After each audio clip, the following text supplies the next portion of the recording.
എല്ലായിടത്തും വിജയിക്കാൻ കഴിയും. നിങ്ങൾക്ക് ഐൻസ്റ്റീനെ അറിയില്ലേ? അദ്ദേഹത്തിന് ഒരു ഡ്രൈവർ ഉണ്ടായിരുന്നു. വളരെ ബുദ്ധിയുള്ള ഒരു ഡ്രൈവറായിരുന്നു.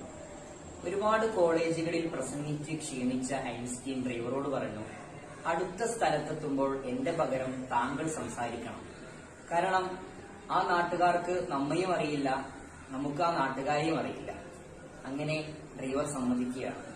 ആ നാട്ടിലെത്തി ഡ്രൈവർ ഐൻസ്റ്റീന്റെ വേഷം ധരിച്ച് സ്റ്റേജിലേക്കും ഐൻസ്റ്റീൻ ഡ്രൈവർ വേഷം ധരിച്ച് സദസ്സിൽ വരുന്നു. കുഴപ്പമില്ലാത്ത രീതിയിൽ അദ്ദേഹം നന്നായി പ്രസംഗിച്ചു. പക്ഷേ പ്രസംഗത്തിനിടയിൽ ഒരു വലിയ അബദ്ധം സംഭവിച്ചു. എന്തെന്ന് വെച്ചാൽ സദസ്സിലുള്ള വളരെ പ്രഗത്ഭനായ ഒരു പ്രൊഫസർ എഴുന്നേറ്റ് നിന്ന് വളരെ പ്രഗത്ഭമായ ഒരു ചോദ്യം ചോദിക്കാനിടയായി. ആ സമയത്ത് പോലും പ്രസംഗികൻ പതറിയില്ല.